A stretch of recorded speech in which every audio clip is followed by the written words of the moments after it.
under God, indivisible, with liberty and justice for all. All right, thank you and welcome. Jack, you're going to do the honors of the roll call? Sure. Thank you, Mayor. Peretta? Here. Marinowski? Here.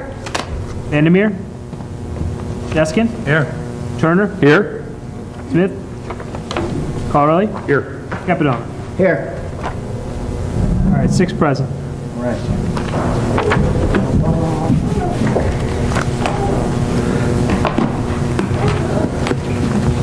Well, everyone, thanks for coming out today. Kathy, can you hear me if I speak from here? Is this good? Yeah. Okay.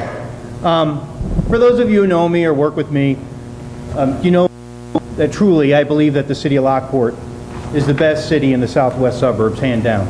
I truly believe that. And one of the biggest problems we face, though, is that not everybody else knows that. And so we spent the last year, with initiatives from the administration level, hard work of the staff, and support and input from our council to really try to change that dynamic. And we tried to change that dynamic because we believe that we have more assets and more unrealized potential in Lockport than any other area.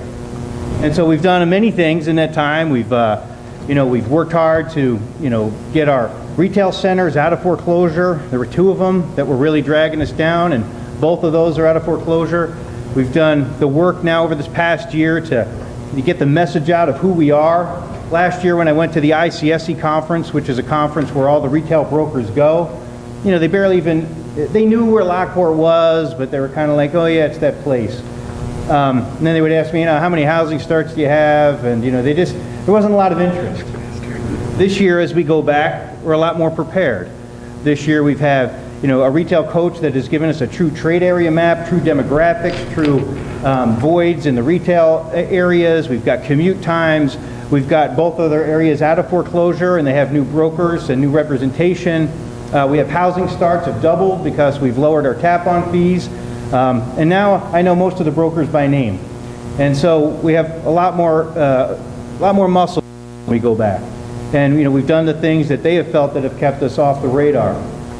On top of that, we've chosen to invest in ourselves with a $48 million capital improvement plan, thanks to Amy and staff and the council's input.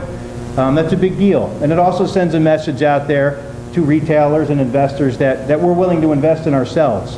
So those are very big things that we've done. We've done some property acquisition in the downtown to turn it around and promote it ourselves.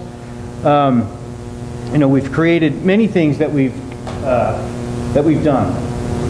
But regardless, that's all fine and great, but what truly makes a city great is its people. And one of the things that happens all the time are people come to me and they have ideas and things that they want to do, and I fully support these things, because if it's not for the people of Lockport, what really good is anything else? We can have, commercial areas, industrial areas, retail centers, a downtown, but if there's not people who love it and want to be here, and just the livability of Lockport is where we want it to be, what's the sense? And so tonight I wanted to take a few minutes to recognize some of the volunteers that we've had working so hard, for the past year and a half since I've been here, and longer. There's people here tonight that have been, doing things such as the Lockport Research Center and the food pantry has been going on for many years. But some of the things that are new this year too, I also wanted to recognize. So not just being able to encourage and say thank you to the people that have been working hard for years, but also to the new residents and new people who have come forward and wanted to do things, which is very important as well. So tonight I'd ask those folks who come here to be recognized for volunteers, please come on up and kind of line up here if you don't mind. I would like to recognize you and also give you a little something as well. So please, I know everybody, please come on up. Come on up here, Patty. What you guys have done is great. Oh, really? And I'll just kind of go through some of the projects that have been happening. For instance, we have Patty Pastore. Come on up here, Patty, please. Patty, she's a longtime resident, and many of the people here in Lockport have roots in Asiago in northern Italy. And so she's like, can we become sister cities with Asiago? In fact, they have relatives. He's on the council? He's the mayor now? He's on the council. He's on the council. They have the council members in Asiago that are related to Patty. He's a cousin, and it's very fun. And so we've had, conversations, and Patty and Candace have worked just tremendously hard to set this up. And we're probably going to do a signing, an official signing with the city probably next week. They're going to do a dry run tomorrow. But it's through the hard work of Patty that's make that come to fruition. And we really look forward to it. I mean, there's so many opportunities, whether it's student exchanges, whether it's working with our park district, who always, does overseas trips, to actually have an overseas trip that's to northern Italy, that we can go visit people in Asiago. And there's even commercial opportunities as well. So we're very excited about that. I just want to say thank you, Patty, for all you do. And so I've had these hats made up for all of these. Are just for volunteers, okay? So these are very special.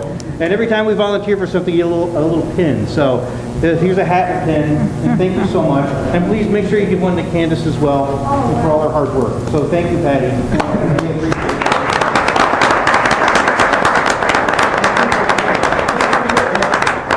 One of the things we've explored is trying to find ways to utilize some of our buildings downtown.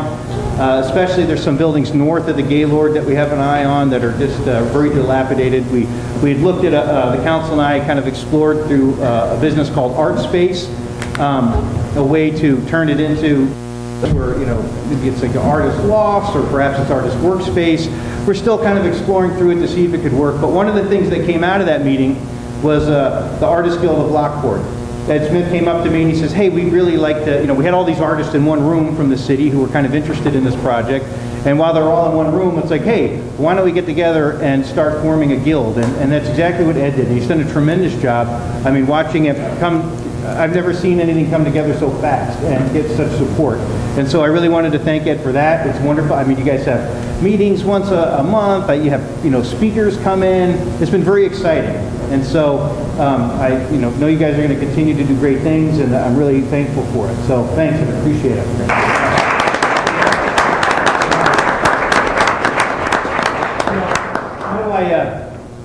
I have to save the Sperlings for last. So, I wanted to bring the Renee and Mark. Please come on up here for a second. Now Renee and Mark are just, they're newer residents.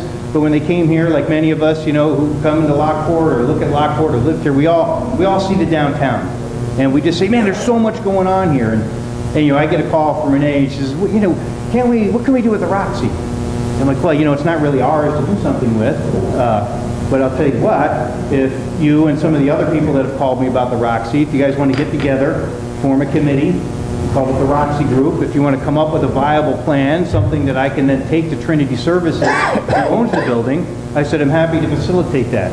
And so they did. And once again, just the dynamic leadership of Renee and the Roxy Group, they just came up with a nice plan. We went to Trinity Services with it, and we said, hey, what do you guys think of doing something on a Saturday night? It's a very underutilized building, and Trinity loved the idea.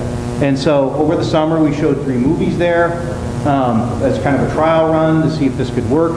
And Trinity truly is excited about it now. And then they're actually willing to come back and put some money into the building. They've kind of been on the outskirts of what they do, but now they've got their focus back on it, and they're willing to put the money back into the building and see if we can continue to do things like this on Saturdays or rent it out and such. So once again, tremendous job that the Roxy Group has done. And there's some other members here, but they're kind of mixed in also with other groups. So I can kind of reckon, like Bob Morris is here and such. So we'll make sure we recognize them. But for right now, I'll just say thank you to Renee and Mark for all their hard work in making that happen.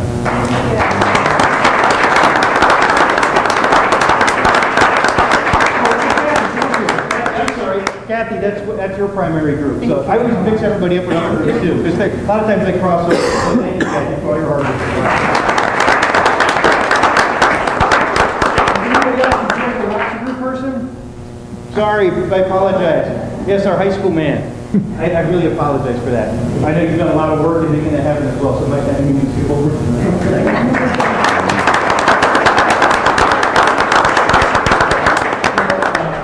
Group that has been around for a long time has been Main Street, and they do so much, everything from clean sweep and organizing people to go downtown.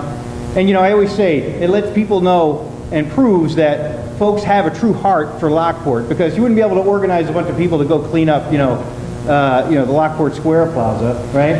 But people will certainly volunteer to come forward and clean up the downtown, because we have a heart for it. It's our face. It's what makes us uniquely special. It's what makes us different from any other towns in the southwest suburbs. And Main Street has done more for that than any other organization. And there's, the Sperlings, there's Rosemary Winters, and Winters, when he was here, we miss him tremendously. Tina Keller. Who else is here from Main Street? Bob Morris is here. Come on, all the Main Street people, come on up. Dun-da-da-da, come on up. All the way up. They're so bashful. They work so hard. Come on up here. I want everybody to see you. And I got to give you your hats. I don't want to Come on, Tom. All right. So, I mean, more has been done by Main Street to help facilitate so many things. Yes, see, there's cross members here. We have Renee on Main Street as well. You only get one hat, though. That's right. So, I mean, I can't even go into all the things that Main Street does. I mean, their bike and dime has just been spectacular. And it's done exactly what we try to make it do. It's to bring people from outside of Lockport to come here and see the potential of Lockport. And they've done a tremendous job. There's been the bike and dine, there's the clean sweep, 1836 event, which is wonderful. It's a wonderful fundraiser for which helps pay for all the flowers and all the things at Clean Sweep. What are some of the other events going on? There's just so many things. If they're not directly involved in something, they're helping with something. So I just want to say thank you so much and appreciate all your hard work. And I had to drag them here. You know how hard it was to get them to come up here. They like to be in the background. So thank you, Tom.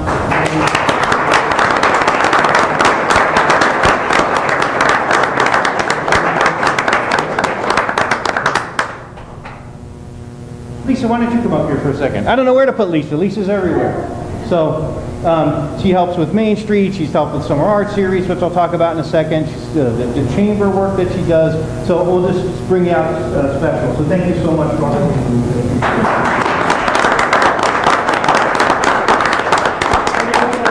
do. About the Summer Art Series. A lot of the people that were already up here were involved in that. But Wendy, why don't you come up with the girls? And I could speak to that directly here. You know, a couple of things that happened this year that was important to me as we've tried to get Lockport on the map in the minds of, the retailers, investors, and even people that want to live here. As we get housing starts up and we try to fill out some of these half-finished subdivisions that we have all over the city, we want people to move here. And I don't want people to move here just because it's like, yeah, I got relocated to some place called Lockport because of my job. I want people to move here because it's like Lockport is cool. I have been there, I love it, and when we decided to move, that's where we wanted to go. And so making sure that Lockport is known is one of the things that we started this year as an initiative was the Summer Art Series. And a group of wonderfully talented people, including my wife who chaired it, Jerry Edelman, Rosemary Winters, John Lustig from the Illinois State Museum. Who else was on there? Mitzi Blanchard was there. Is she here tonight? Did she make it? Okay, Mitzi was there. Tina Keller was part of that. So did I miss anybody? Okay, that was the crew that put that together, and they did a wonderful job. And it was really about having some public art that was out throughout the summer. All of it was fundraised. All of it was from private donations that paid for the big steampunk Lincoln and the gears and even the river weaves. It was all out there from private donations, and it did its job.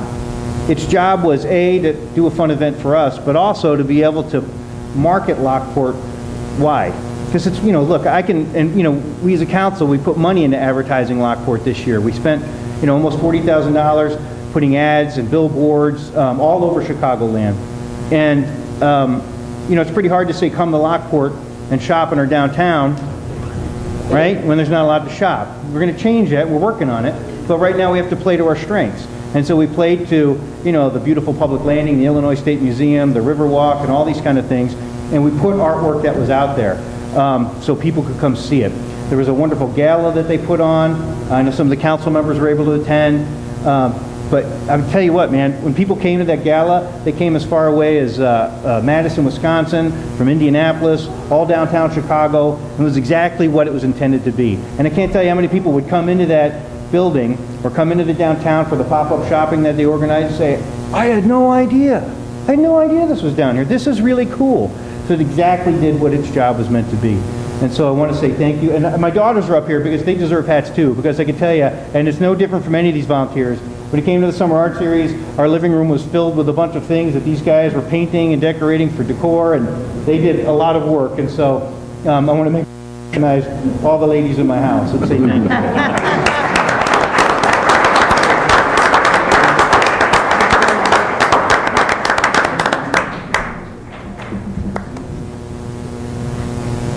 then, of course, we've got people that have been working hard for the city of Lockport for years. Oh, come on up here. This is, no, Aranda County. Come on up. So sorry. We needed to recognize you for the Summer Art Series. You know, one of the things that happened at Pop-Up Shopping, too, was some of the business owners gave up their retail space so that we could have pop-up shopping, which is kind of temporary thing for that day. And I wanted to make sure I said thank you to the business owners.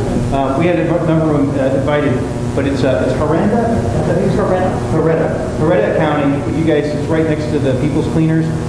She was so generous in opening up her building, and it was one of the most, so I want to say thank you for that as well. So thank you, appreciate it.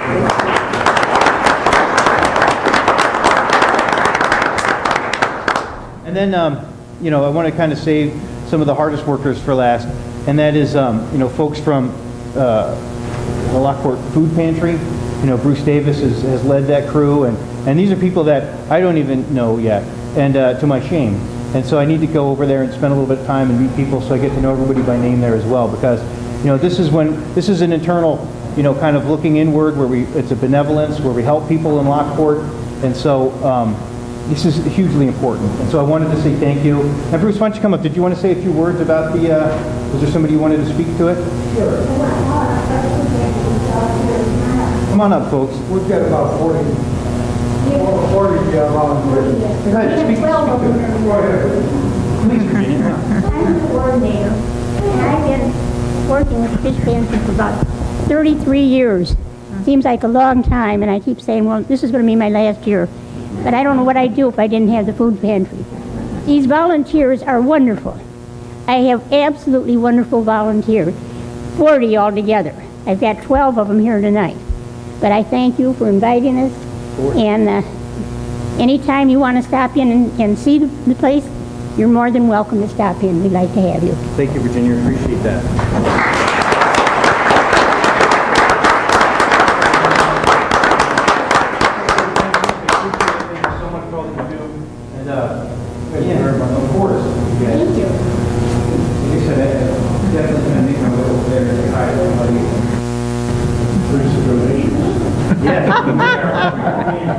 Well, talk about the kind of donations that is important if you want. Like what you guys look for. Please. Money is always welcome, and food is especially welcome.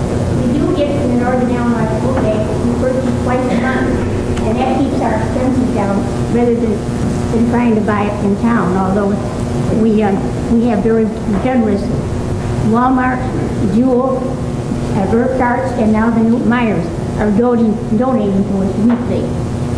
And we do appreciate that. Okay, thank you again, folks. Appreciate all your hard work.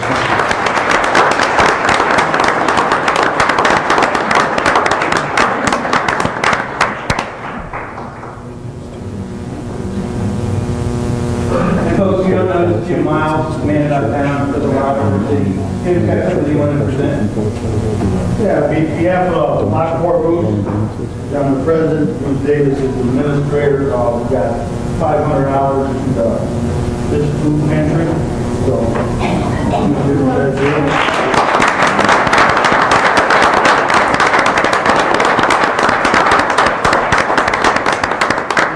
is anybody here from Lockport Resource Center? Are they here tonight? I don't know, Sean, maybe tonight. Okay. Mayor, you'll get it to them, right? Yes, we will. They're $500. Appreciate it.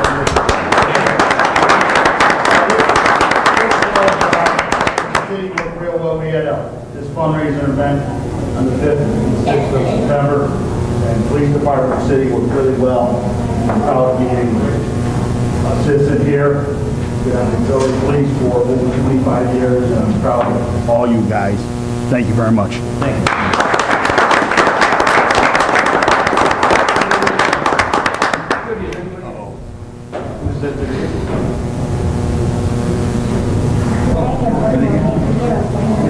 Hello, Mr. Benson. Rita, are you here? Thank you. Oh, yeah, come on up, you guys. Reno, Bill. You guys are standing in the back. I didn't categorize you, so I apologize. Come on up. Ron doesn't seem to Bill, what? He's looking away. Oh, Bill, there, come on. All right, Reno Geneva, right? This is like a fixture in Lockport. Nobody knows more about Lockport than Reno Geneva. And, Brother Ron. Yeah, Ron. It's funny, when I was in the office... He doesn't want the attention. And he ran out the back door, and he's like, oh, my brother Reno's here. And yeah, so me and Ben got trapped. No, just kidding. Yeah. No, Reno's done a wonderful, he does so many things. You know, one thing I specifically wanted to point out, though, was his time that he spent with the Lockport Choir that he put together. They came out and they did some songs at Flag Day, and we want to continue that as well. I just really want to say thank you for all that you do, you know, very much so. So I know you couldn't bring the whole choir here because they gave him short notice. But thank you for everything. He's also writing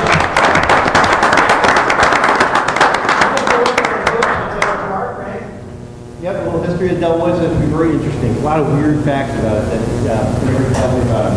I think they're wonderful. So thank you so much. Yes, of course.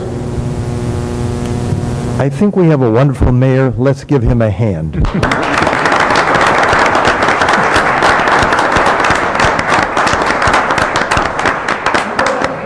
What other things go on besides the Oh yeah, Bill does a lot. So we had him up here, but Jody said, make sure you say something special for Bill. And you know, like I said, it's the residents like Bill that make all the difference. So thank you, because he's one of these guys that does many things. So we appreciate all the hats you wear. That's okay. Appreciate it.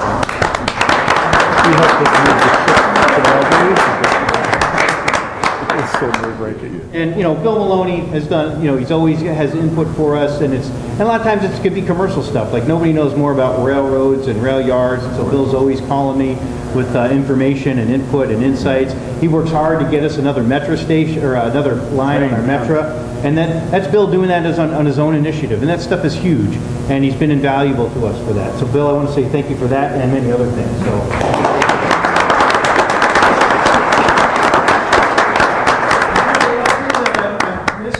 Showed up for this? Okay.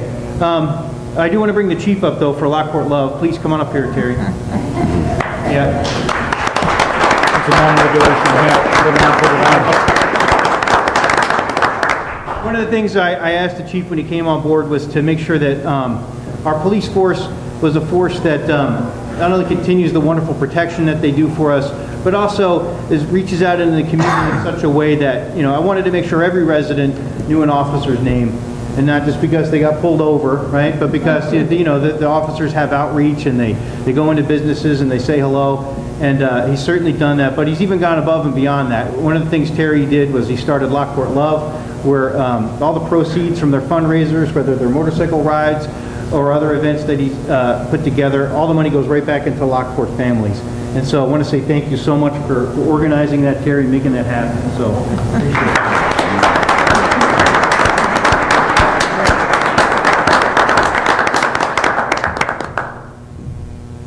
All right, and then lastly, but not least, I want to recognize our council members, because while they may not be technically volunteers because they get paid $500 a month, believe me, they make a lot more money working at Starbucks and get a lot less grief.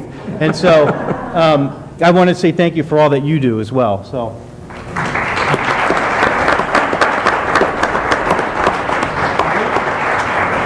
Thank you. Yeah. Look, Mayor, I rarely ever wear hats. Put it on the... Thank you. Thanks, Steve.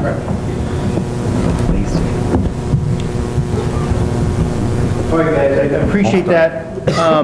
So I just, again, thank you for everyone, and appreciate everyone else who's here for other things, putting up with a few minutes of that. But I just think it's so important because it truly, this is where the real true change happens in the city of Lockport, is by the people getting involved and just they too knowing it's the best city in the southwest suburbs. So thank you again, everyone.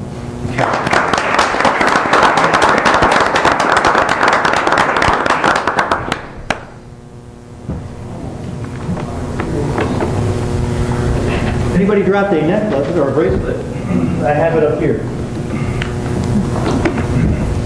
So check your wrists. Okay. All right, so moving along with our meeting tonight, we've got the city clerk's report. What do you got, Jack? Thanks. So 2 items tonight. We have CC1, which is the release of executive session meeting minutes that date from 1990 through December of 1994. then we also have, no action on that. You're going to take action at the city council. At the council meeting, okay. Yep, that sounds good. All right, so that's, those are in your packet for your review? Consent, yep. Perfect. And, CC2 is a notice for public notification that essentially, if a resident in the city of Lockport is interested in running in the April 7, 2015 consolidated general election, petitions shall be made available for the April 7, 2015 consolidated election, which will be for one alderperson for a 4-year term for each of the 4 wards in the city of Lockport, beginning Tuesday, September 23rd, 2014 in the city clerk's office, Central Square building. The city clerk's office hours are 8 a.m. until 4:30 p.m. Monday through Friday. And in the filing period for said petition shall be between December 15 to December 22nd, 2014. And on the last day, the 22nd, the clerk's office shall remain open until 5 p.m. So if you have any questions, please forward them on to the clerk's office. Okay. All right, thanks, Jack. Thank you. We'll jump on down to Ron. Yes, the first thing on my agenda, Mayor, is Ordinance 14028. This is an ordinance that will establish a special service area for Lago Vista Phases 3 and 5. In August of this year, we passed an ordinance proposing the establishment of a special service area for Phases 3 and 5. And to establish a special service area, you need a public hearing. And that public hearing will take place on October 1st at the next city council meeting. And then after that hearing, if everything goes right, we will most likely pass a special service area for Phases 3 and 5 of Lago Vista. You know, this is a dormant special service area. Phases 1 and 2 already have a special service area. This only becomes effective should the homeowners associations of those respective phases go out of business. It's kind of a safety valve in case that those homeowners associations no longer function. This would impose a levy on the residents so that the common areas could be maintained by those residents. Phases 1 and 2 already are part of the special service area, and they have this backup plan. So we're just implementing for Phases 3 and 5, which is growing. They're not completely half a population at this point, but it's appropriate that we do this. So we've had in the last about 13 years established a number of special service areas, and luckily we haven't had to institute them. There is no levy of taxes by any of the ones that we have promulgated. It's a backup, as I said. So we will be having a public hearing on October 1st and hopefully passing the ordinance establishing those special service areas. Everybody All have right, any thoughts, questions, discussion? Everybody okay? All right, is this something that we have to pass then at the next council? You want as an action item? It'll be an action item, yes, a public hearing. All right, we'll do that. And then the next thing I have with Pam is the new Avenue annexation agreement and the rezoning of that property. And Pam may go first for the rezoning. Yes, thank you. Dan and Beverly Price, they own the property located at 15341 New Avenue. They have submitted a petition for annexation as well as a rezoning of their 9.2 acre property to M2 General Manufacturing. The property is located next to where the Style Line cabinet place burnt, and they're seeking annexation because when the facility was in operation, they had well access. Now that the facility has burnt and has been gone, they do not have access to an operable well. So as a result, they came to the city and they requested whether or not they could annex so that they would have access to water. So essentially that's the reasoning for their request.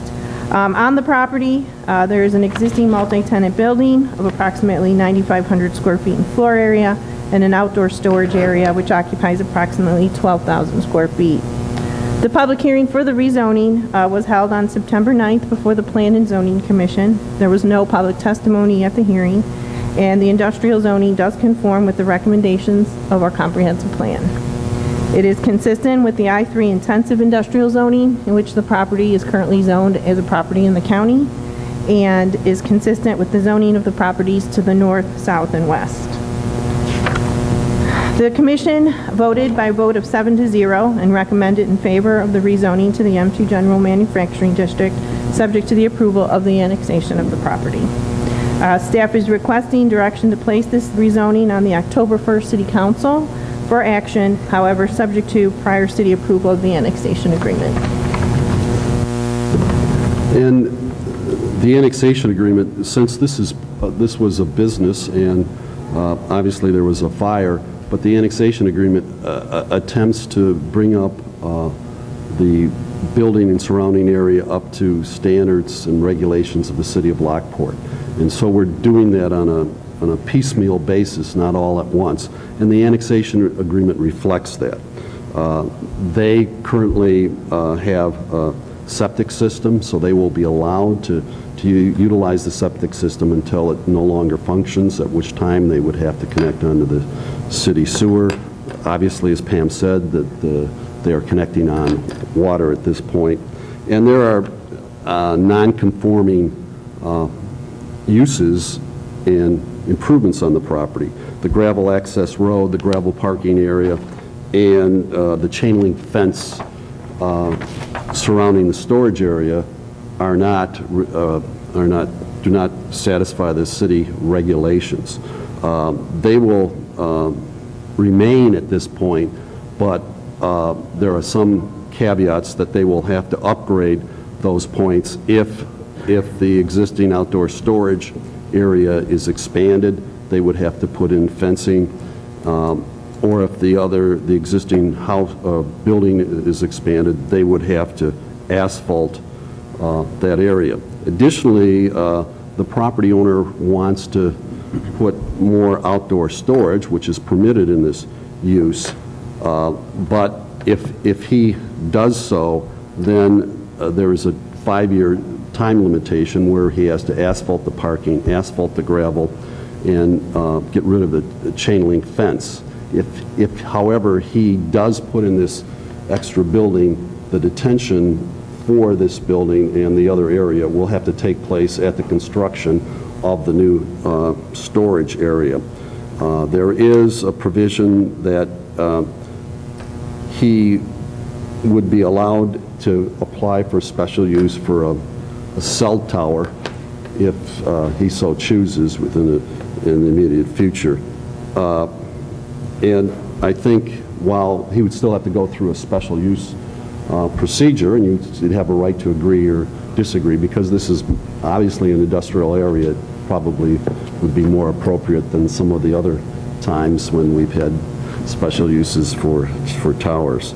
So those are the kind of provisions in order to try to get this property up to the standards of the city of Lockport and not to make it so onerous on the property owner.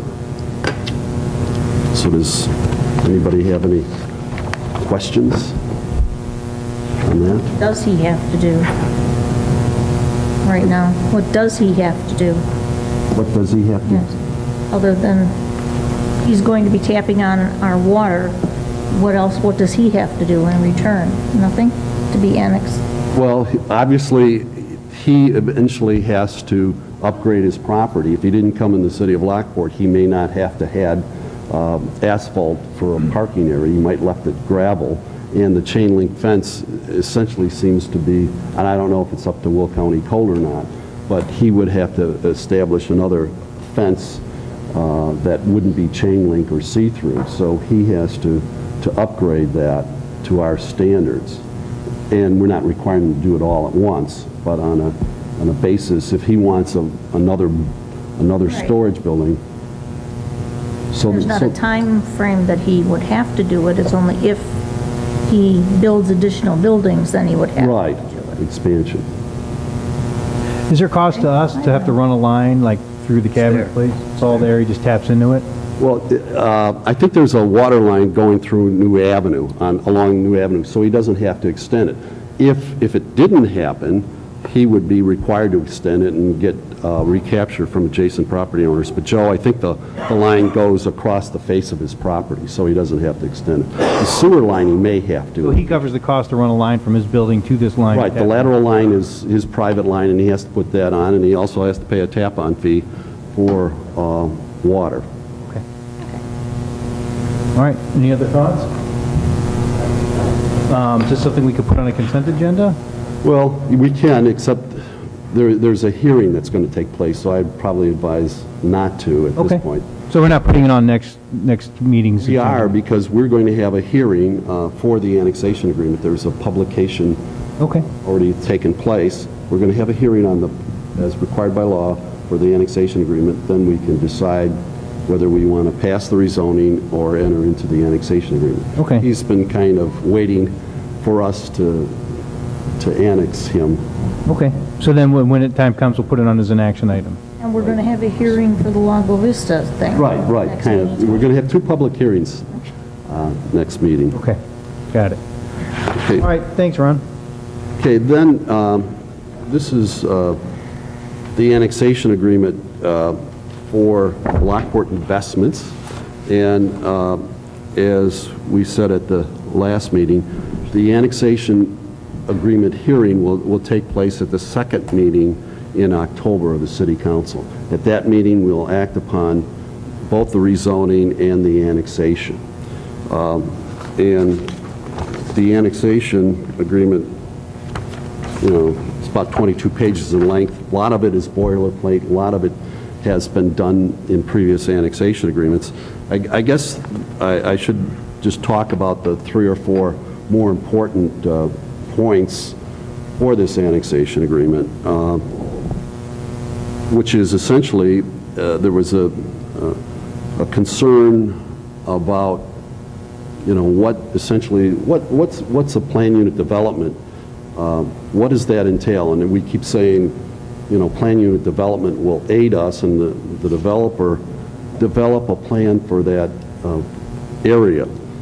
And it's kind of spelled out in the annexation agreement, but plan unit development obviously aids the city to determine, you know, what restrictions, reasonable restrictions, should take place for manufacturing. Because when the developer comes in with a plan unit development, the developer has to put exactly where those buildings are. So that, you know, when we talk about, you know, berm areas, when we talk about, you know, where the streets are going, we will be able to see and also see those areas in relationship to where he's putting the buildings. You'll have a better view and probably a better understanding of how those buildings versus the concerns of the citizens interact. So he has got to, and he agreed. The developer didn't have any problem with abiding by a plan unit development. So that's in. The second major change is the developer has agreed, as early on he told the Planning Commission, told the City Council that you know, there would be no roads that would interact between the residential, the M1 that he's zoning, and the off O2, which is directly east of his property. That's in the agreement. The second thing is that there was a concern about any trees being further taken down. In the agreement, it says there will be no trees taken down by the developer. Of course, you know, some trees may die, that's natural, but there will be no cutting of trees on the property annexed to the City of Lockport, and he will conduct a tree survey by ordinance, a tree survey, if he makes any plans to develop the property.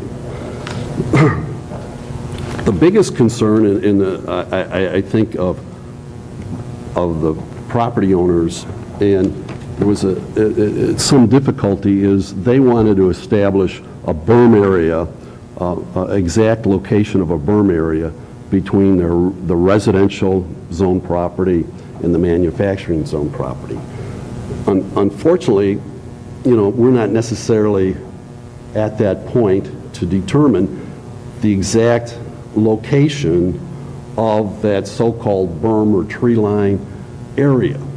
And what has to happen as the engineering takes place, there's got to be determination of what that area is. Is it a floodplain? Is it a wetland? How big is the area? They haven't really, scaled it or surveyed it. So it's very difficult, and I know that the property owners wanted, a specific location at this time and to put it in the annexation agreement. That was not put in the annexation agreement, mainly because of those items that I talked about. It may very well be that the location of that area may be bigger, change, may be different than what we actually thought. If you go into Creekside North, I think there's an area north of the Park District that is essentially a conservation area. If you look at the map, it has a lot of trees. That's not because the developer of that particular subdivision didn't want to develop it. That was because the number of trees probably was in a floodplain. So the same thing can happen here. What I think staff and Ben working with the developer agreed upon is to put that in a letter that will be attached to the zoning and annexation ordinance from the mayor to the owner of Lockport Investments, telling him that this will be a consideration when the plan unit development takes place. When we're talking about this, just a kind of a reminder, not that staff and the mayor won't clearly understand the issues brought up by the property owners, but that at least there'll be some record of this, that the citizens are very concerned about this area, and we should, if the developer sells the property, the new owner will be very cognizant of that. So there's going to be a letter attached to the ordinance, just kind of outlining this and kind of, again, describing what a plan unit development is.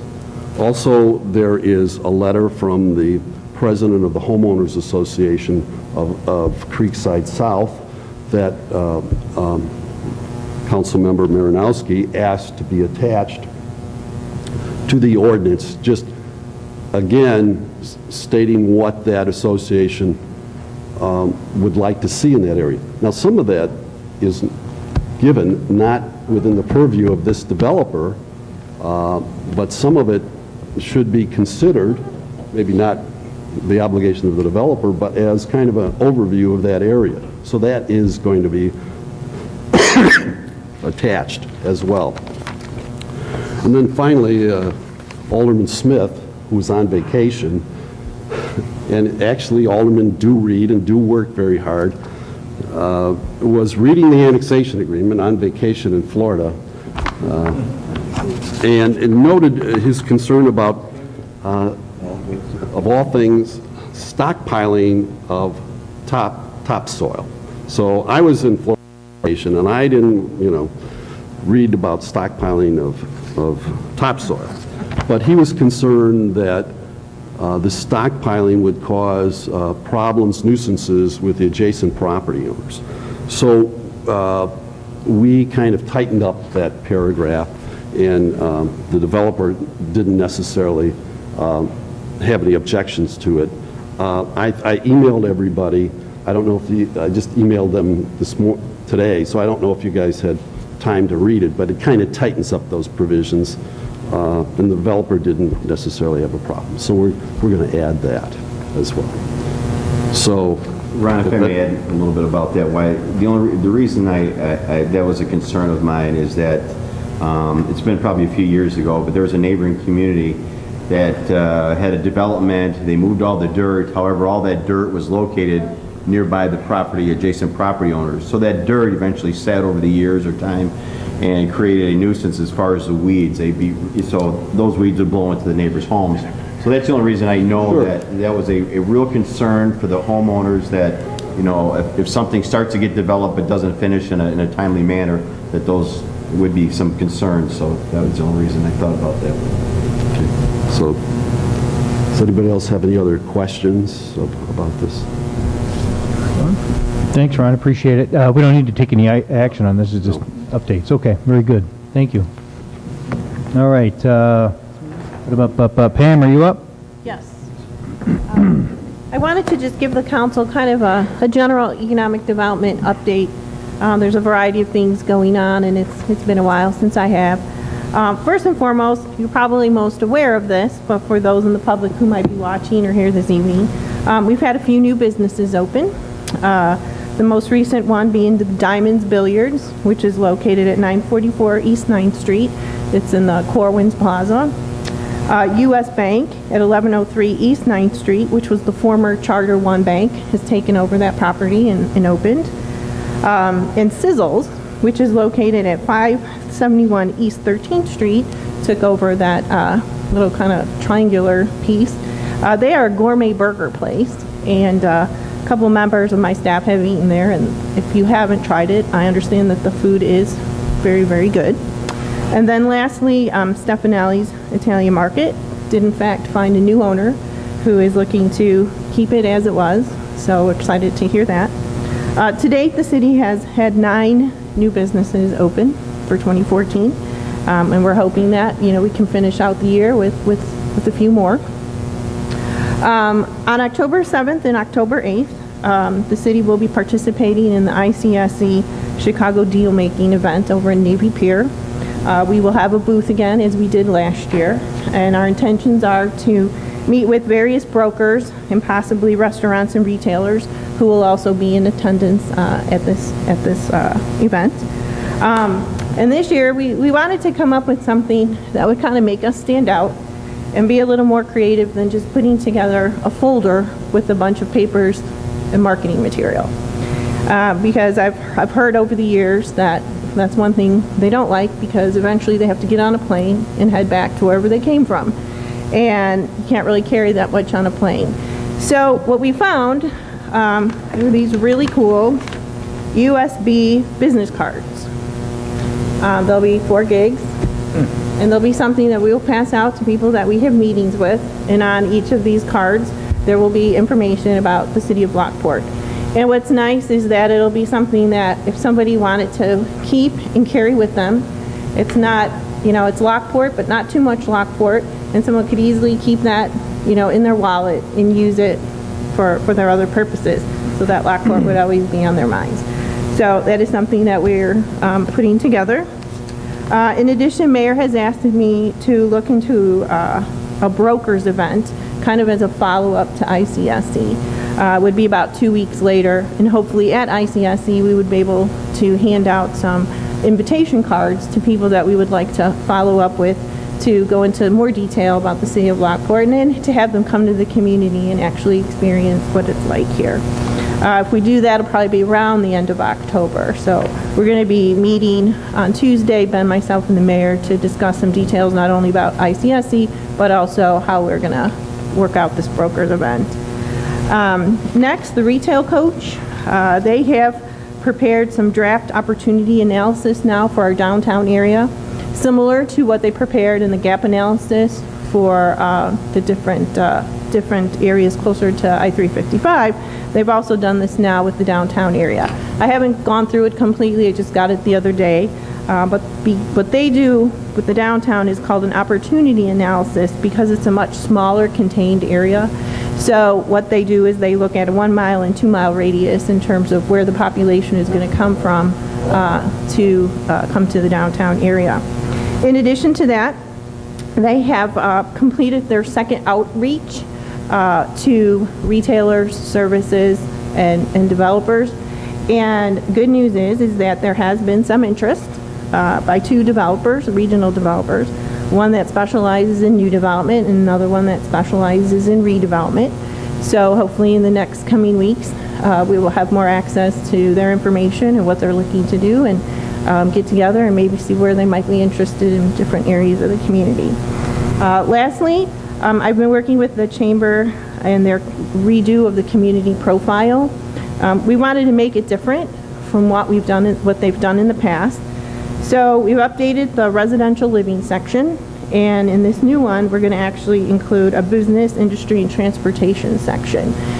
Because of all the work that we've been doing with the retail coach, I think that it makes sense, to get the business and industry out there. We have now some, wonderful industrial park opportunities with a fourth one on the way, so this is all good. In addition, we'll be including a 2014 demographics and quick facts table, so that now it's more reflective of, we could have used 2010, but the 2010 numbers don't show as well as the forecast that Esri has done from a 2014 level. And then we've also included a line in there which would include the retail coaches' customized trade area, so that they can see what the average household income is and the population that would serve in our area. So we're really excited about that. And lastly, I just wanted to mention, and Mayor kind of touched on it a little bit earlier, just wanted to kind of give you an update on where we're at with housing starts and housing permits. To date, we've issued 39 permits, but we have 13 pending. So that's a total of 52, which is just a little under the 50% mark, but hopefully by the end of this year, we will have seen an increase by 50% of housing starts, primarily in Lago Vista and Oak Creek. But nonetheless, we've seen an upsurge in those permits. So we're optimistic that 2015, with some other tentative projects that we've been meeting on and discussing, that we will see that number increase even more next year. And Pam, one more note, that community guide you mentioned is going to be produced by 22nd Century Media. Each resident in the city of Lockport will receive it with a copy of the Lockport Legend as soon as it's done. And I also understand too, when I talked with Bridget Bond, that because she's involved with other newspapers that go to some of the neighboring communities, that we could elect to even have our community guide put into their newspapers as well. I didn't know that. That's great. Okay. I'm sorry. All right. Any questions further for Pam? Thank you so much for all your work, Pam. Really appreciate it. All right. Amy, what do you got going on?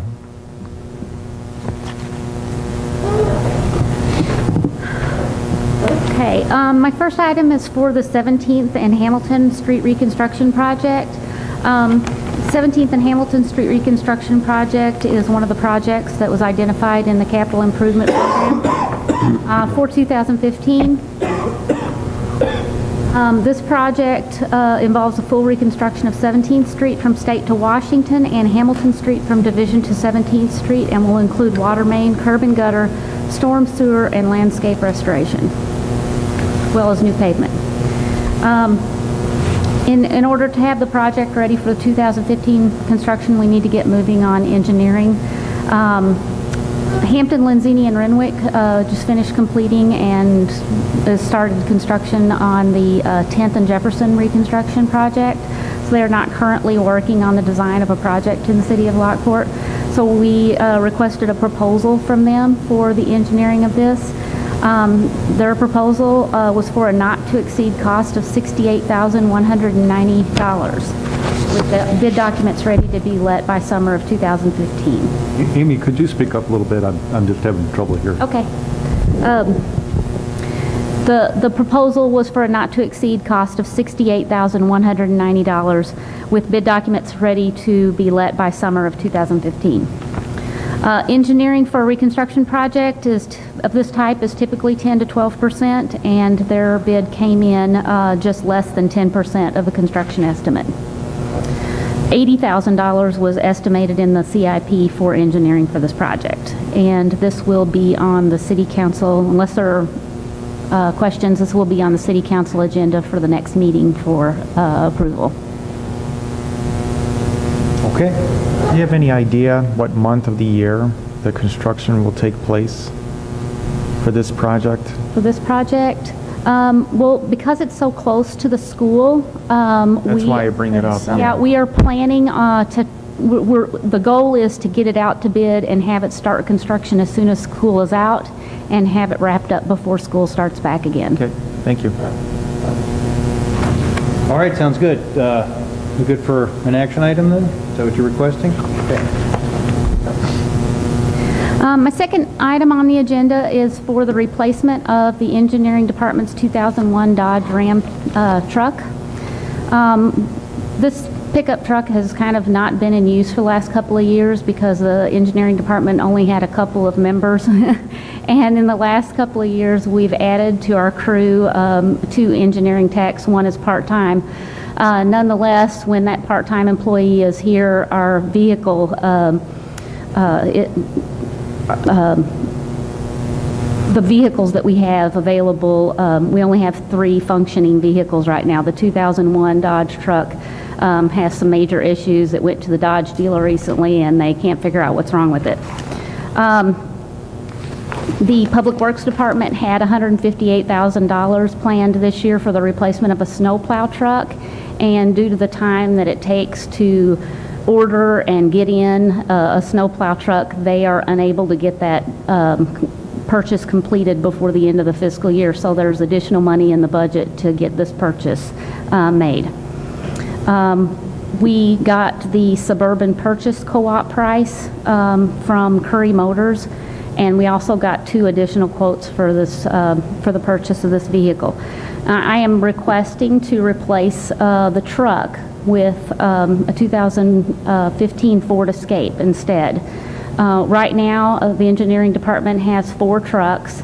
The last truck that we purchased was a 2006 Ford Ranger that we purchased that Bob Weir drives, and in order to transport all of the equipment that we need to transport for the engineering department, it's best to have a covered cab. And so when we purchased that vehicle, we also ordered a cab to enclose the back of it so that we could transport the wheel and the laser level and the GPS data collector and all of that equipment. So because Ford does not make the smaller Ford Ranger pickup truck anymore, and the Escape has a hatch in the back and you can fold the seats down and there's plenty of room in there to not only transport the equipment, but when we have a conference or a meeting to go to, we actually have room in the vehicle for more than 2 people to go to the meeting. So I'm requesting that we replace that larger size for Dodge Ram truck with the Ford Escape. So if there This vehicle is also in our plan, our multi-year vehicle replacement plan for 2016, so we're just moving it up a little bit, and we just won't be spending that money at that time. Amy, do you need emergency lighting in that? You know, if you're out at a site and, you know, there's traffic or what have you? we do have emergency lighting, flashers in all of our vehicles, the little strobe flashers in all of our vehicles. It won't be installed as part of this purchase, but I believe Rusty installed the ones in the current vehicles that we have, so we can just order those parts and Rusty can install those at a later time. Okay. So. All right, everybody good? Any questions? All right, we'll put it on for an action item. Thank you. All right, last, Joe. Real quick, this is just a matter of information for council. The Public Works Department is going to be installing GPS in 14 of our vehicles. So the GPS system will improve operations to better assist personnel in data collection and routine maintenance for snow removal, street sweeping, chipping, things like that. It will also aid in fuel costs, dispatchability to find the nearest vehicle in an emergency, and many other reports that should help the department with a more streamlined approach. We brought in, we talked to the people from Verizon. We also talked to Precise. We're going to go with Synovia.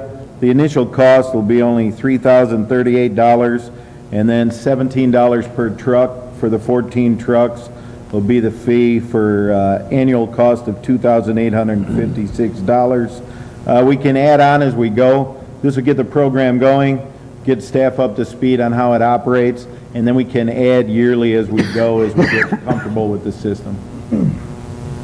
The GPS will be able to allow us certain reports about, for example, customer service gets a call and says, the snowplow hasn't been by my house tonight. And then we can look back at that data and say, well, it was there at 6 p.m. and it was there at 8 p.m. So this will really help us in dealing with a lot of customer inquiries and where our services are being used. Our plan is to roll these out to tree service equipment and sweepers, and as we continue to ramp up the software on our equipment.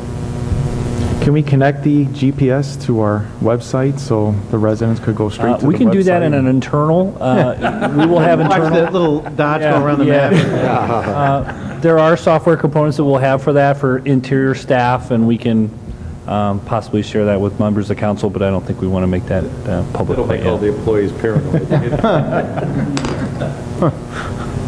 Again, I don't think that's the reason, but like Ben brought up, I think it justifies kind of what we are doing, and then everybody has an idea where we've been, what we're doing, things like that. Hopefully we it's can not find to some spy on the employees. Very good. All right. Are we good? We can put this on, yeah, consent agenda is good? All right. Thank you. Thanks, Joe. All right. Mayor, I have just a couple of new business items, if that's all right, that weren't previously on the agenda. We have Elizabeth Bellcaster here in the audience with us tonight. Some of you may have noticed, or maybe you haven't noticed yet, but you probably will. We have a TV show filming in the city of Lockport in regards to Resistance Pro Wrestling, and we have an advocate for them here tonight. I'd invite her up to come to the microphone and talk a little bit about the taping and the impacts to Lockport, and then there'll be some sponsorship information and things that we're going to share with you at a later time as well. So.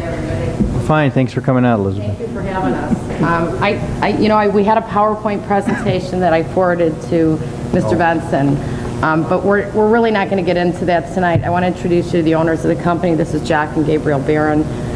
We had a block party the other night that I think some of you attended. And as we got talking to some of the council members, we talked about the economic impact that this will have in the community long-term and short-term. So what I want to do is just kind of give you an introduction to the company, who we are, the history of the families that both live in Lockport that are Lockport residents. This is the AMC channel that's airing and taping right now in Lockport. So I'm going to let Jack and Gabe come up and give you a little history on the company, where they foresee it going, and then I want to talk a little bit about economic impact in the community. So you guys want to come up and talk about the company?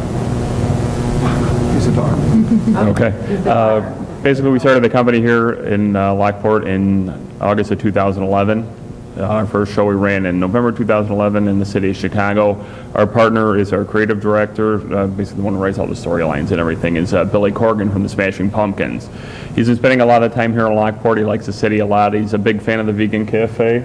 He's put it over on Twitter and everything, and he actually ate there on Saturday as well. We're looking at our first full event, our anniversary event. Is like our WrestleMania in wrestling terms. It's going to be here on November 7th, which is a Friday, at the Taft School, correct?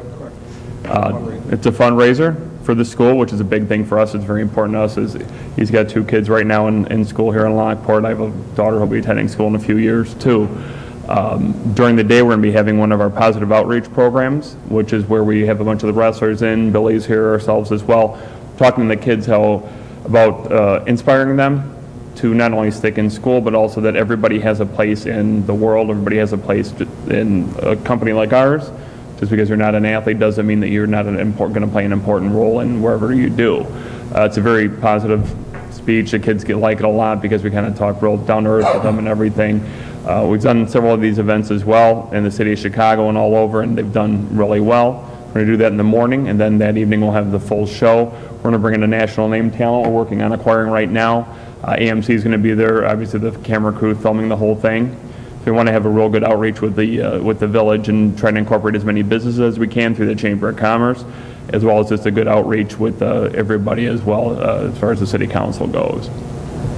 Real quick, I want to thank everybody for helping put together the block party. Ben Benson was very instrumental in that. Darren, Police Chief Fleming, put it together in a couple weeks. Had the event Saturday, and I don't know how it went off without a hitch because we had a day before our show, but Darren was there, and I'm sure he can tell you there wasn't an issue, problem. Everybody had a really good time. AMC loved it. They actually came out themselves. Usually it's just a production company, but They were there and they loved everything about it. Really just showed the community off exactly how we wanted to do it. So the more we can get them out here for filmings and the more outside the box thinking, the more it can really show off what Lockport is. And as we keep putting it over as a blue collar community and a hardworking, family oriented city, and that's, if we can keep doing that and working together. And thank you so much, guys, for your support, because it's a lot to deal with, I'm sure, and helping us with paperwork and dealing with networks is a lot to do. And you guys are doing great, so thank you very much for your help. So Darren and I were talking at the block party about some of what the long-term and the short-term economic effect it'll have on this community, and I think it's important that what a lot of people are seeing right now is just the bits and pieces of the camera crews being in specific spaces. But again, these are two Lockport residents and Lockport citizens who are taping and have brought this into the community.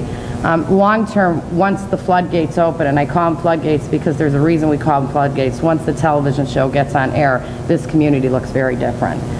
This brings visitors to your community. It brings goodness to the businesses that are already here, and we want to engage the community and the chamber and the businesses that are here with the blessing of the city council, obviously. We had a long conversation about that part of it, and I think that I'm a sponsor for the company. I've been a sponsor for the company for 2 years, right? As long as they've opened up their doors, because I believe in it.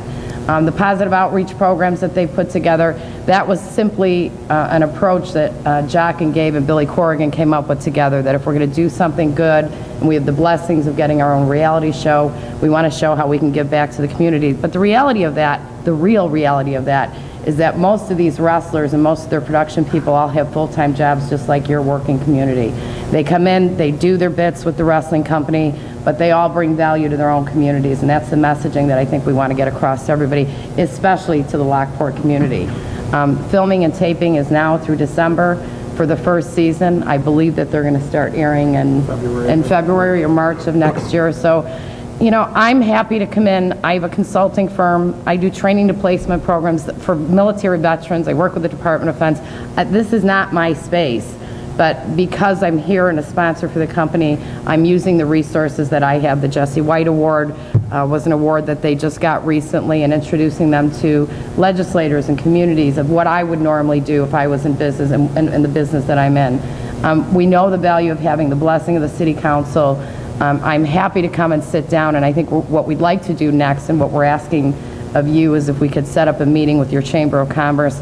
Let's get creative and define a space where this is really good for this community, where the messaging is good to the students, to the children of the community, those that came out. Darren, you know, I mean, it's surprising when you see it as a wrestling company how family-oriented this really is, and I think that you were surprised, maybe not so surprised, but it really is that field. Jack's children, Gabe's children, my son, they're all very much a part of the company. And I think that's something that we want to see flow into the community, but we also want to see at the early stages of it, before it hits television, that we come up with some creative thinking on Lockport's behalf and on the business's behalf to make sure that they're engaged with it. So, any questions? No, I agree with what Elizabeth said. When I was first contacted by Jack, I don't know, 2 months ago, 2.5 months ago, and my first thought was, oh no, I don't know anything about wrestling, which means it has to be bad. And so we met, and I immediately sent him to Ben and to the mayor, and I did attend on Saturday, and it was fun. It wasn't what I thought it was going to be. It was just fun. It was great. There must have been 75 to 100 kids there. They all got into it. The adults enjoyed it. The wrestlers could not have been nicer, gracious with their time. Billy was wonderful, to the point where it was no big deal that he was there. After he was there for 7 hours. So this is something that I would hope that the rest of the council and city staff, I would hope we'd be able to go ahead and put our heads together and really, if we can go ahead and get a 3 to 4 month jump on the first air date, and get Lockport ready for this, and get the Chicagoland ready for this, I think this is going to really help with the whole branding that we've been talking about for the last year, and might even spur some interest in some other commercial development in the future.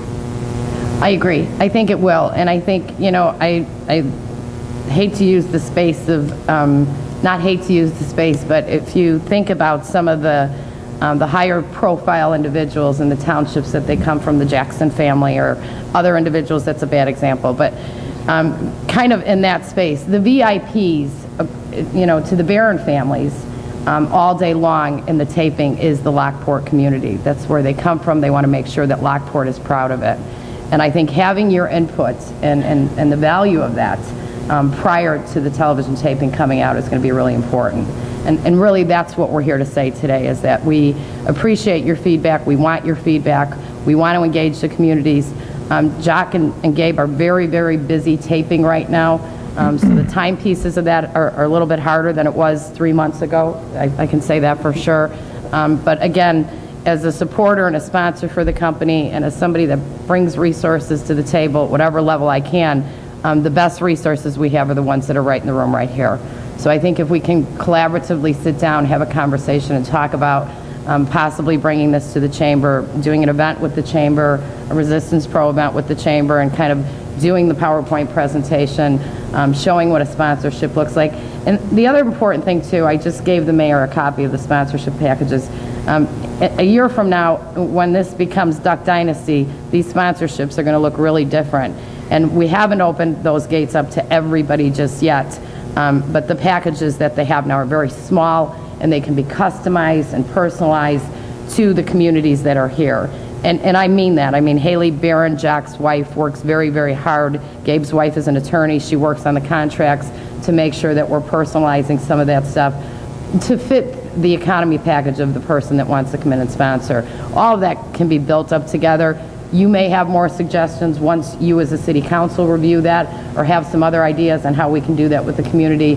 But that's an important piece of it too. Those numbers, they will change once the show hits, especially if the show is a hit. But the Lockport community is very important to us, and we want to make sure we're customizing some of that.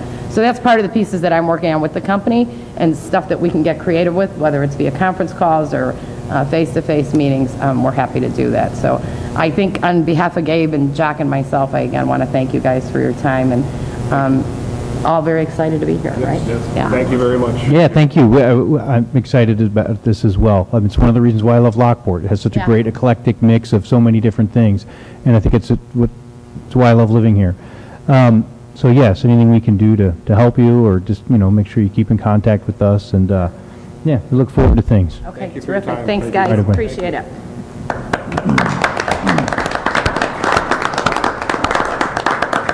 I heard a great description of professional wrestling to me the other day. It was it's soap opera for men.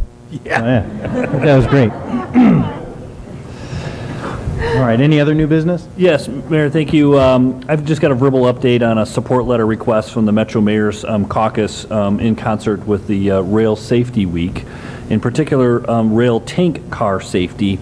You know, the rail industry has been under scrutiny since there's been a few tragic fatal derailments and things. There was one in Cherry Valley back in 2011 where there's some fatalities.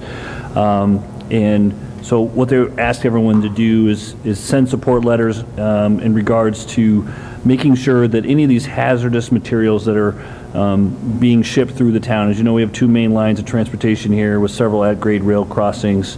And we want to make sure that the new guidelines being proposed by the Federal Pipeline and Hazard Materials Safety Administration include a couple of things. One, they got to make sure that there's emergency preparation and response protocols for local agencies, and that they provide funding for that to those local agencies, so we can learn about these things without costs.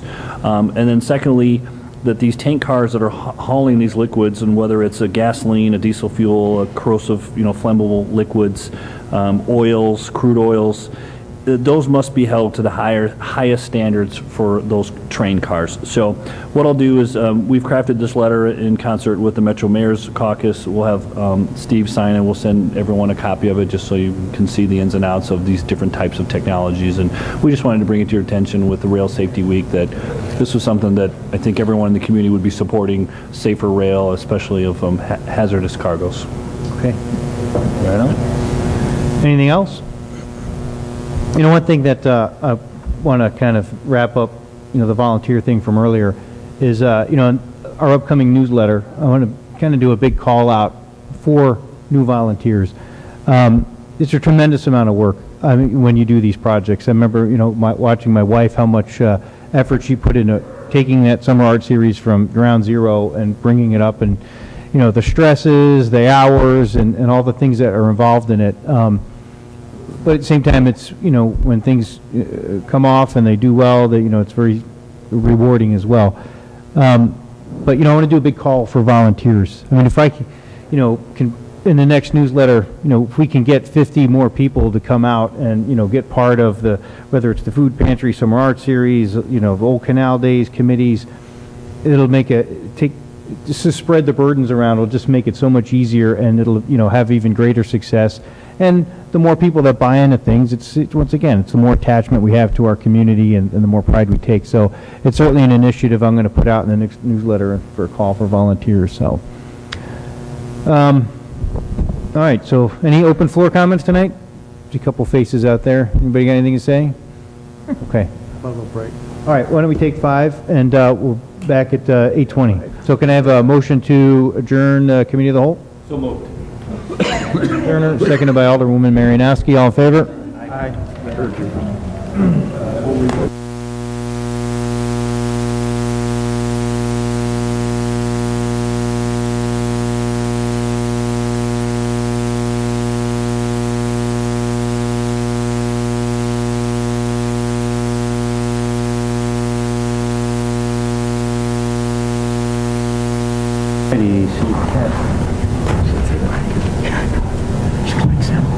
Okay, can I have we're going to start city council meeting. Why don't you just do a quick roll call again, Jack? Sure. Peretta? Here. Marinowski? Here. Deskin? Here. Turner? Here. Smith? Here. Colrelli? Here. Capitano? Here. 7 present. All right, thanks. Can I have a motion to have a consent agenda? So moved. Second. All right, on the consent agenda for today is the regular city council meeting minutes, the committee of the whole meeting minutes. We've got the payroll from last month, approval of bills as presented, the 2014 October monthly meeting calendar. We have the resolution 14080, which was the property casualty and workers' compensation insurance brokerage bid. We have phase 2 pre-treatment program, which was resolution 14077. So can I have a motion to approve a consent agenda? So moved. Second. Alderman Turner, seconded by Alderman Smith. All in favor? Aye.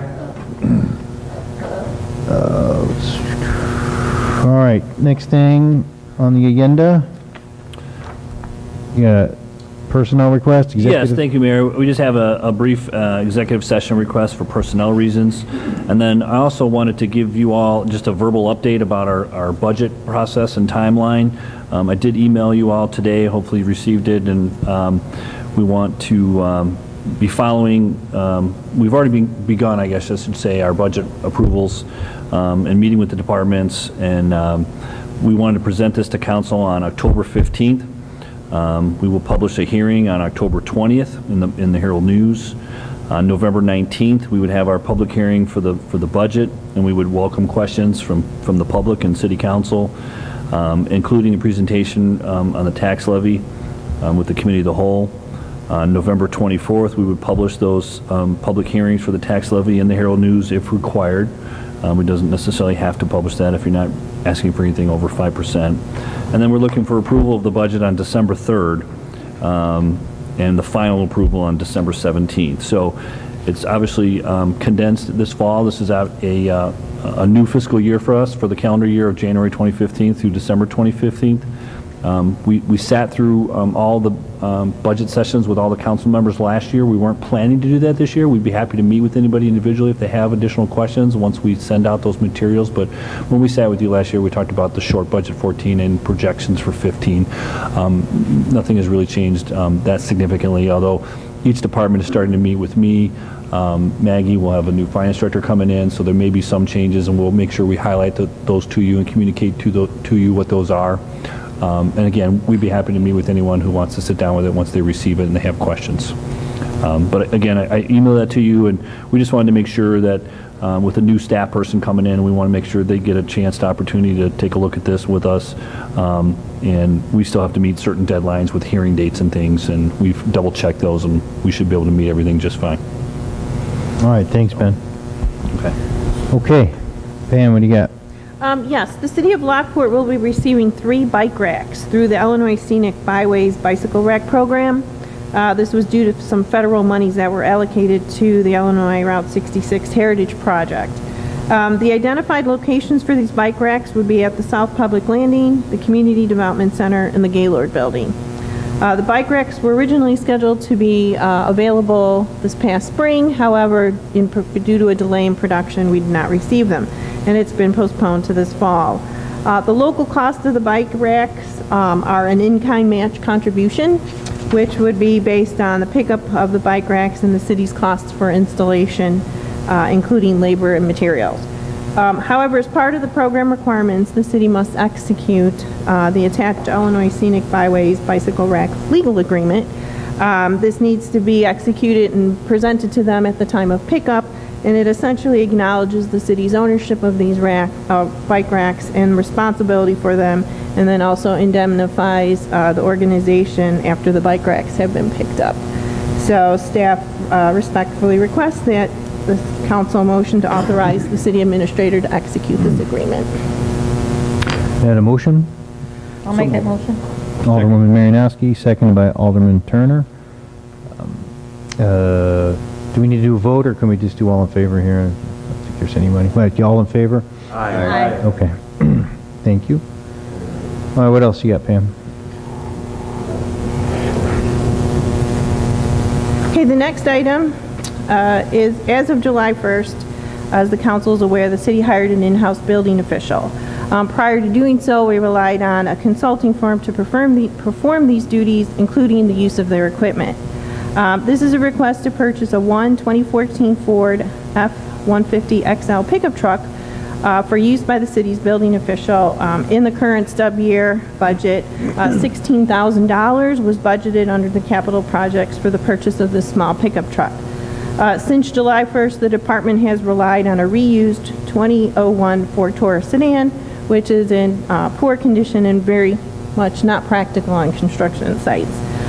Shortly after the approval of the budget, staff did find a vehicle through the Suburban Purchasing Cooperative, and since the vehicle was under budget, $15,864, and to take advantage of this cooperative pricing, which would only go through September, as well as to accommodate the production time, which was 10 to 14 weeks, staff, with the permission of the city administrator, did order the vehicle. The vehicle is scheduled to arrive sometime between September 23rd and October 23rd, and therefore staff is presenting to the council this evening a request to authorize the purchase of this vehicle so that when it does arrive, that we can go and pick it up. We did research online pricing of the same vehicle through 2 different dealers. One of the dealers did not even have any of the 2014s, and the other dealer had special pricing, which was significantly above what we were getting through the cooperative. So moved. Second. Okay, can I have a roll call? Does this have, Oh, sorry, I'm sorry. Go ahead. does this have heat and air conditioning? It just seems like such a low price. It does. Okay, good.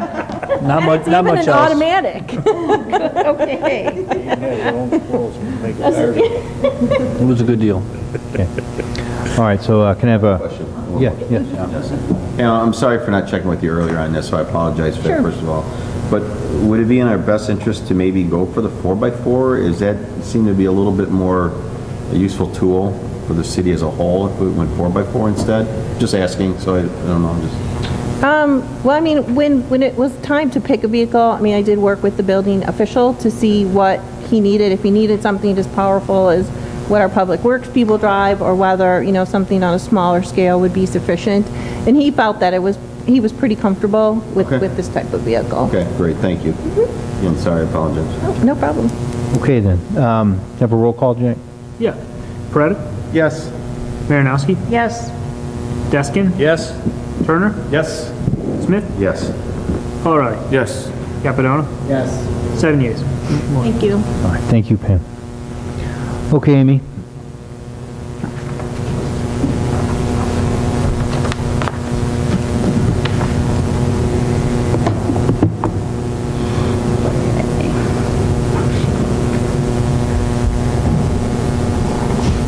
Okay, my first item on the agenda is for the McGregor and North Reconstruction Project selection of consultant.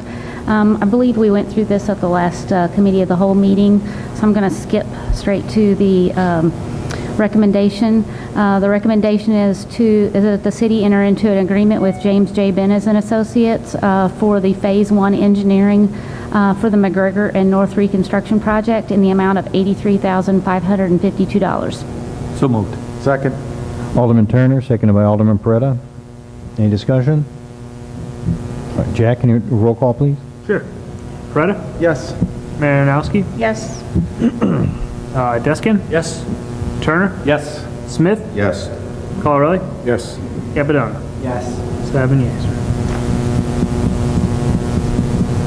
Okay, my second item on the agenda is for the Highlands Lift Station recommendation for selection of consultant. This item was also discussed at the last committee of the whole meeting. So I'm going to skip to the recommendation again.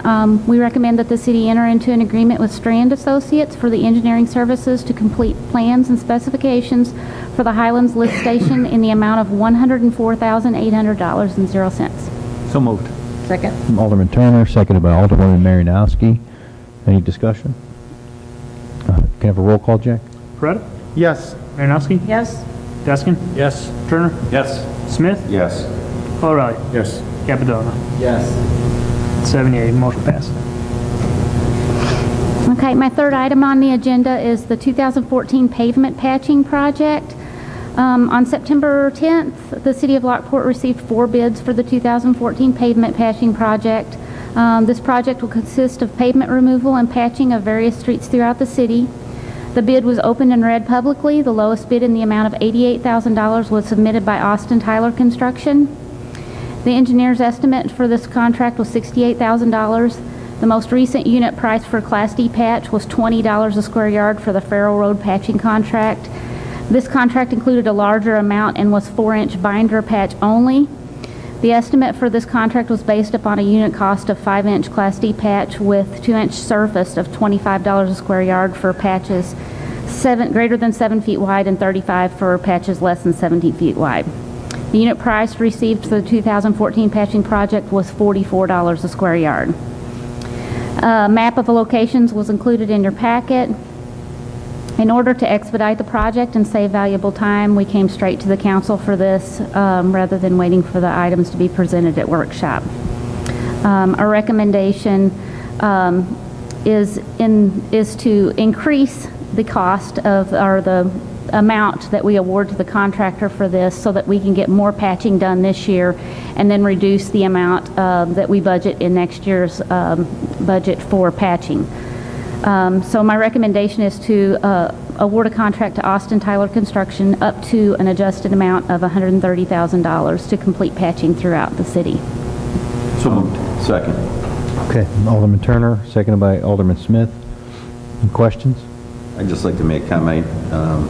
You know, talking a little bit to Amy about this, I know there's some decisions that were hard to make, and of course there's a lot of decisions to make out there as far as which ones to do, so I appreciate Amy putting that hard work and making this all happen and trying to make a plan to do some repairs to get us through, and there are some areas that are really bad, so thanks Amy for your work on that. You're welcome. And another thing that I want you to understand is currently we have Public Works out doing some patching right now in locations. There's locations that will be reconstructed next year. Summit and Runyon, 7th and Washington, 17th and Hamilton, all of those projects that will be reconstructed next year. We do have Public Works out doing some patching in those areas to make sure that those areas will hold together before next summer's reconstruction projects. Once we go through and we mark all of the areas that are on the list that was included in this package, and we utilize all the funds that are available to get as much of the patching through the contract as we can. If there are any outstanding areas that we didn't get to with this contract, we will be putting together another map to send over to Public Works to see if Public Works can go in and get some patching done in some of these other locations. We want to try to take care of as many of these spots as possible. If there are any areas that we don't get to this fall, we will still have $50,000 remaining in the budgeted amount for patching that we can add to the resurfacing contract for next summer to go through and add some patches in some other locations. I want to thank Public Works also, because 7th and Washington was terrible, and patching only lasts so long. The state uses cold patch, which is temporary. So, I mean, the fact that we're doing that, because, I mean, it was so terrible, so that, and leading up to the reconstruction will be great. Okay. So can I have a roll call? Yes. Paretta? Yes. Marinowski? Yes. Vandermeer? Oh. Deskin? Yes. Turner? Here? Yes. Smith? Yes.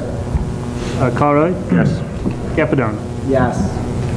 7 yes, motion passes. Okay, my final item on the agenda is for the 2014 pavement crack sealing project. On September 10th, the city also received 2 bids for the 2014 pavement crack sealing project. This project will consist of routing and crack sealing of various streets throughout the city. The bid was opened and read publicly. The low bid in the amount of $69,200 was submitted by Patriot Pavement Maintenance from Des Plaines, Illinois. The other bid that the city received was from CA Advance from Wakarusa, Indiana, in the amount of $77,200. The engineer's estimate for this contract was $60,000. We got a lower price actually per linear or per pound of crack sealing than the last time we did a crack sealing project in 2013, so that's good news. We included a map of the locations in your packet for reference. We're going to try to get as many of these areas crack sealed as possible, and if we don't get to them, then we can add some more to next year's project. Most of these areas were areas that were resurfaced in the last couple of years or reconstructed in the last couple of years, and this is the optimal time to get the crack sealing done for these areas. The recommendation is that a contract be awarded to Patriot Pavement Maintenance in the amount of $69,200. So moved. Alderman Turner, seconded by Alderman Smith. Any questions? Okay, can I have a roll call, Jack? Sure. Paretta? Yes. Marinowski? Yes. Deskin? Yes. Turner? Yes. Smith? Yes. Colorado? Yes. Capadona? Yes. 7 yes, motion passes. All right, thanks, Amy. Any new business? Yes. Jack didn't get back to me on this one, and this is about the electric supplier.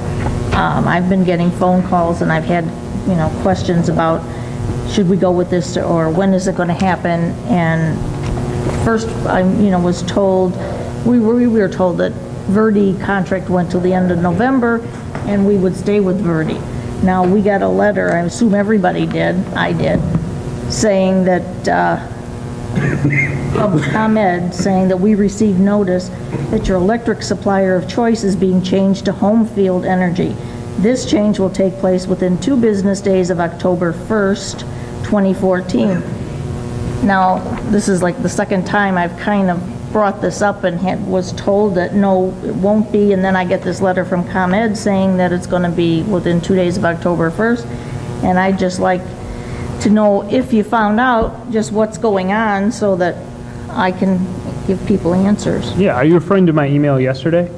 Did you see that? One that you said something about contact, that somebody would want to see this letter, a Decat? Yes, essentially. I said I didn't know who that was. But Sure. I have So- a copy here if you'd like it, I don't know. So essentially what's going to happen with this is there is going to be a transition, because how billing cycles work is it's pretty wide range. So some people, your billing cycle for November is going to start that you get in November is going to start October 15th.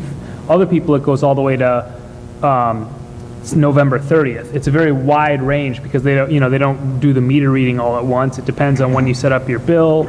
Some people did do it mid-month. Some people started up, on the 5th of month, 17 years ago. So it all essentially is on how your cycle is. So what's going to happen is there are some people, and it is pretty small, who they will be rolled over they will not be going to ComEd. They will be rolled over into home field. It will be, before others, and others will be later. So essentially it's just how it has to happen. There's no organic way that the goal of when they set the contract was so that nobody goes to ComEd, but that everyone will eventually transition into home field. But the problem is there's no way we could say everyone will go December 1st, because a whole bunch of people, their bills don't come on a very flat, it's not the same time. So those people will have an increased bill if they were on Verde and they go to home field, but that'll balance out with the people who are never on Verde, who are going to our new cycle of home field. They'll have a less bill than otherwise they would have. Yes, but our contract with Verde does run till the end of November, correct? So why wasn't this take place for us in the November billing cycle instead of the October billing cycle? And essentially it does, because how the billing cycles work is they're always a couple months behind.